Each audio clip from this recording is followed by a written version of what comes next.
Y vamos a seguir obviamente con el tema. En primer lugar, escuchando al presidente de la Nación, Alberto Fernández, se refirió a semejantes números luego del encuentro organizado por la Pastoral Social de la Ciudad de Buenos Aires. Lo escuchamos ahora. Porque este desarrollo y este despliegue con los derivados financieros que empezaron a mostrar su debilidad allá cuando explotó la burbuja del año 2008, la burbuja hipotecaria, ha expresado su total debilidad en esta pandemia, que no pudo sostener ni el valor de las acciones ni el valor de los bonos de las potencias más grandes del mundo. Y que con la caída de la economía arrastró la caída del trabajo y arrastró el aumento de la pobreza. Hoy en Argentina supimos que 4 de cada 10 argentinos es pobre. Y en eso tiene que ver mucho la pandemia, y los resultados de la pobreza en Argentina serían infinitamente más negativos si no hubiera estado el Estado auxiliando como estuvo. Nosotros hemos desplegado un montón de instrumentos para llegar a los más vulnerables. Por eso, desde el día que asumimos, tomamos un poco esa consigna del Papa Francisco: primero los últimos. Era eso que yo repetía hoy una y otra vez de la ética de la solidaridad de la que hablaba Alfonsín. Tenderle la mano a los que están en el fondo del pozo y volverles a subirlos al escenario social para que se hagan parte de la sociedad de la que nosotros somos parte. Y esa lucha que empezamos el 10 de diciembre para tratar de que primero estén los que están más postergados, definitivamente se vio complicada por la pandemia. Aún así, seguimos con la misma consigna. Y por eso la cantidad... En segundo vamos a saludar al ministro de Desarrollo Social, a Daniel Arroyo. Primero, Lucía, podemos hacer una pequeña semblanza de la mezcla, ¿no?, de los números y esta declaración de Alberto Fernández. Sí, me parece que, Ariel, lo destacable del discurso es un concepto con el que viene insistiendo el presidente, que tiene que ver con la solidaridad. Lo repitió y repitió esta idea de lo que nos hicieron creer, según el presidente, en los últimos años, que tiene que ver que con el mérito cualquiera llegaba. La meritocracia, ¿no? Esta frase que tanta polémica causó, cuando en verdad lo que quería decir Alberto Fernández tenía que ver con que, por supuesto que el mérito importa, pero lo que importa también es que haya una igualdad de oportunidades. Y un discurso muy focalizado en eso, un discurso en estirarle la mano a los caídos del sistema, a los caídos del esquema productivo, a quienes quedaron afuera. Y también, ¿no?, recapitulando un poco con el tema del presupuesto, que el presupuesto presentado por el gobierno para el próximo año tiene que ver con esto, ¿no? Tiene como meta combatir la pobreza y ayudar a los que peor están y los que peor quedaron con esta pandemia, que son los que menos oportunidades tienen en este momento. Vamos a saludar ahora sí, ministro de Desarrollo Social, a Daniel Arroyo. Ministro, buenas noches.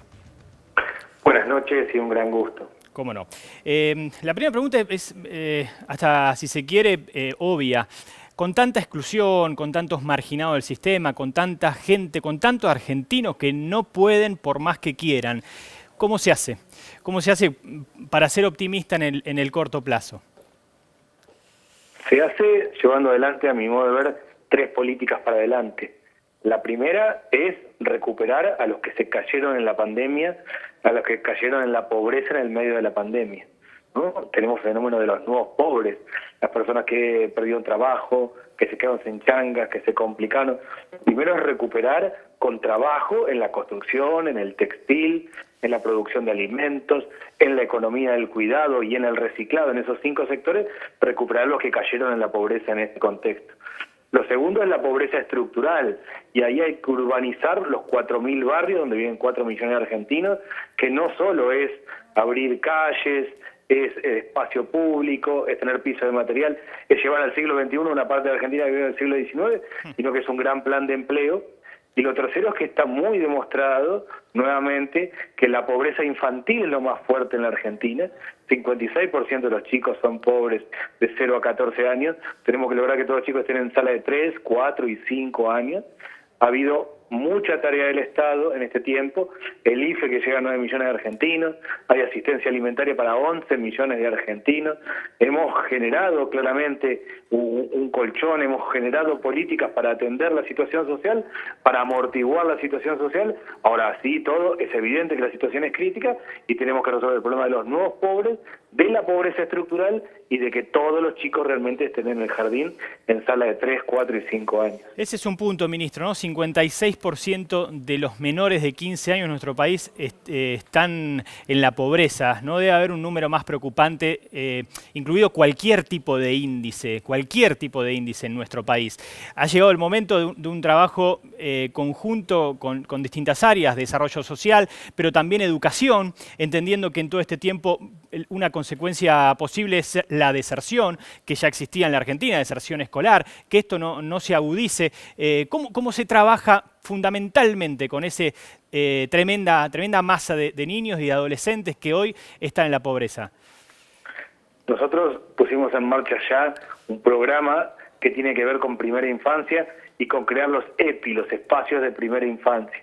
Tenemos que lograr, primero, que el jardín maternal, que es de 45 días a 2 años, todos los padres y madres que lo requieran puedan sus chicos ir al jardín maternal. Segundo, que sí o sí sea universal, que todos los chicos y chicas estén en sala de 3, 4 y 5 años.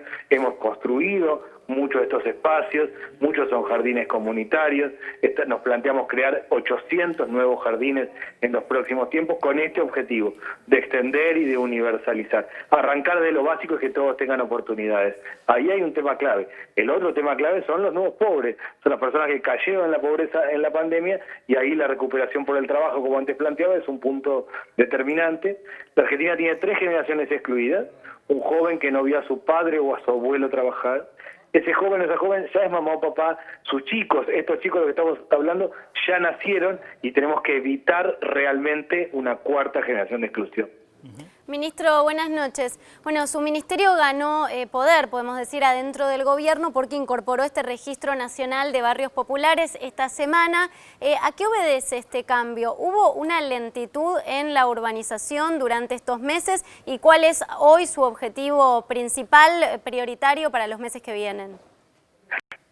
Claramente la urbanización tiene un componente social muy fuerte, y por eso es importante que esté en el Ministerio de Desarrollo Social.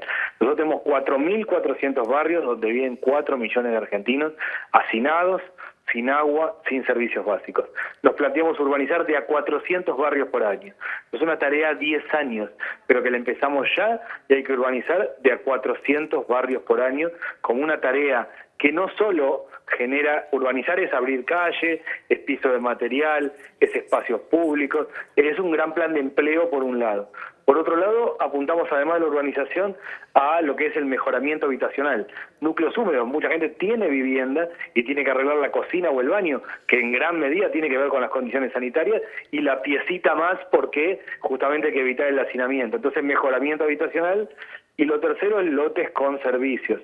Tenemos que tener primero lotes donde haya servicios, donde haya agua, servicios básicos, y después construir vivienda, y no al revés.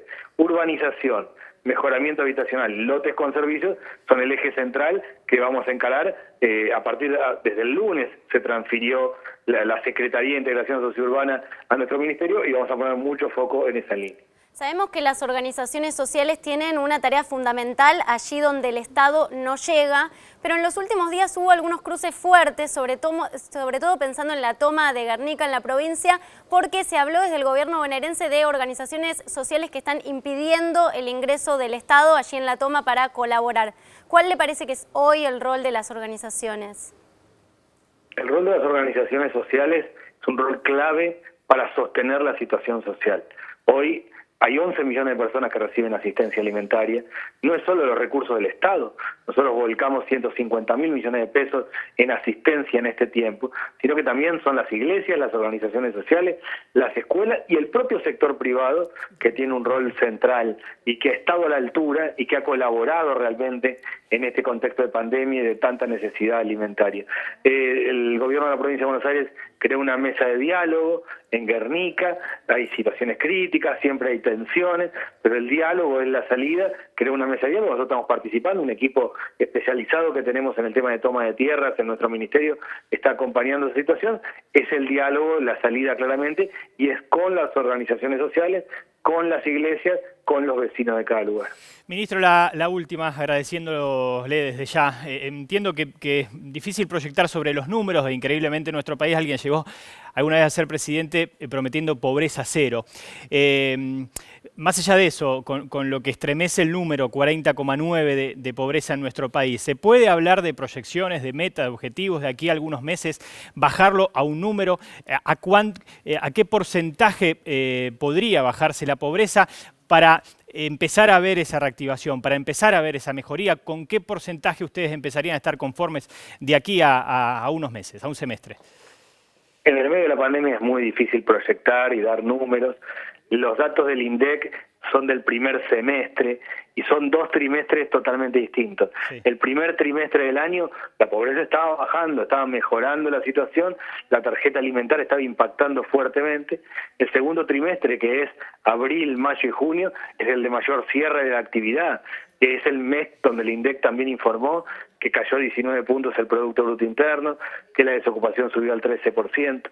El tercer trimestre, que todavía no es lo que informó el INDEC y que estamos terminando ahora, sí, que es julio, agosto y septiembre, hubo más actividad económica. Depende de la provincia, hay provincias que se abre la actividad, luego que se cierra, hay distintas situaciones, pero un poquito más de actividad económica, un poquito más de reactivación, tenemos que ir viéndolo. Realmente es difícil proyectar en un contexto de pandemia. Caso de Rosario y de Córdoba, por ejemplo, que nosotros veníamos siguiendo como la apertura económica estaba generando más actividad, de golpe volvieron a una fase anterior y fue muy difícil poder sostener la situación y fue muy complicado porque volviendo a la fase 1 lo que sucedió es que prácticamente se volvieron a cerrar las actividades. Es una cuestión que hay que seguirla permanentemente. Gracias, ministro. Buenas noches. Muchas gracias a ustedes. Y los últimos números, los de la semana pasada, hablaban justamente, ¿no?, del freno de la recuperación en agosto, después de un sostenido crecimiento parcial, pero crecimiento al fin en 2 meses anteriores. La seguiremos en un rato, Ajá. Lucía.